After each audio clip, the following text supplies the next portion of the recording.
بسم اللہ الرحمن الرحیم۔ حضرت ادریس علیہ السلام زندہ جنت میں داخل کیسے ہوئے؟ آپ کا نام اخنون ہے۔ آپ حضرت نوح علیہ السلام کے والد کے دادا ہیں۔ حضرت آدم علیہ السلام کے بعد آپ ہی پہلے رسول ہیں۔ آپ کے والد حضرت شیش بن آدم علیہ السلام ہیں۔ سب سے پہلے جس شخص نے قلم سے لکھا وہ آپ ہی ہیں۔ کپڑوں کے سینے اور سلے ہوئے کپڑے پہننے کی ابتدا بھی آپ ہی سے ہوئی۔ جس سے پہلے لوگ جانوروں کی کھالیں پہنتے تھے۔ سب سے پہلے ہتھیار بنانے والے، ترازو اور پیمانے قائم کرنے والے اور علم بخوبی حساب میں نظر آنے والے بھی آپ ہی ہیں۔ یہ سب کام آپ ہی سے شروع ہوئے۔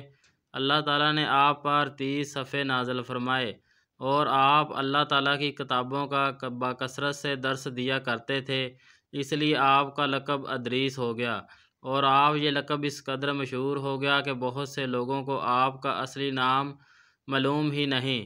قرآن مجید میں آپ کا نام ادریس ہی ذکر کیا گیا ہے۔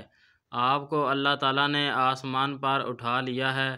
بخاری اور مسلم کی حدیث میں کہ حضور اکرم صلی اللہ علیہ وسلم نے شب معراج حضرت ادریس علیہ السلام کو چوتھے آسمان پر دیکھا۔ حضرت کعب احبار رضی اللہ عنہ وغیرہ سے مروی ہے، حضرت ادریس علیہ السلام نے ملک الموت سے فرمایا کہ موت کا مزہ چکھنا چاہتا ہوں، کیسا ہوتا ہے؟ تم میری روح قبض کر کے دکھاؤ۔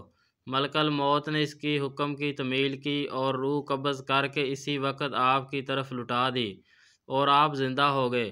پھر آپ نے فرمایا کہ مجھے جہنم دکھاؤ تاکہ خوف الہی زیادہ ہو۔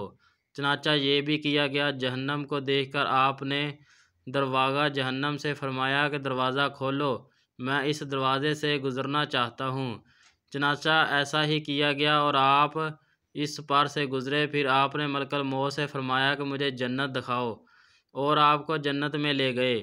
آپ دروازے کو کھلوا کر جنت میں داخل ہوئے۔ تھوڑی دیر انتظار کے بعد ملک الموت نے کہا کہ آپ اب اپنے مقام پر تشریف لے چلیں۔ آپ نے فرمایا کہ میں یہاں سے کہیں نہیں جاؤں گا۔ اللہ تعالیٰ نے فرمایا کہ کلو نفسی ذائقۃ الموت، تو موت کا مزہ میں چکھ ہی چکا ہوں، اور اللہ تعالیٰ نے یہ فرمایا ہے کہ ہر شخص کو جہنم پر گزرنا ہے، تو میں گزر چکا۔ اب میں جنت میں پہنچ گیا، اور جنت میں پہنچنے والوں کے لیے خداوند قدوس نے یہ فرمایا ہے کہ جنت میں داخل ہونے والے جنت سے نکالے نہیں جائیں گے۔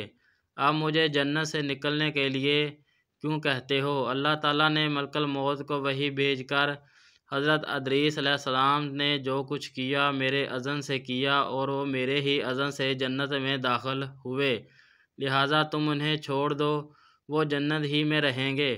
چنانچہ حضرت ادریس علیہ السلام آسمانوں کے اوپر جنت میں ہیں اور زندہ ہیں۔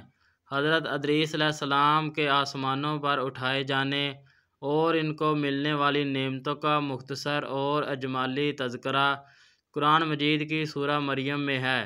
اور کتاب میں ادریس کو یاد کرو، بے شک وہ صدیق تھا، غیب کی خبریں دیتا، اور ہم نے اسے بلند مقام پر اٹھا لیا۔ یہ ہے جن پر اللہ نے احسان کیا، اور غیب کی خبریں بتانے والوں میں سے آدم کی اولاد میں سے ہے۔ چینل کو ضرور سبسکرائب کر دیں۔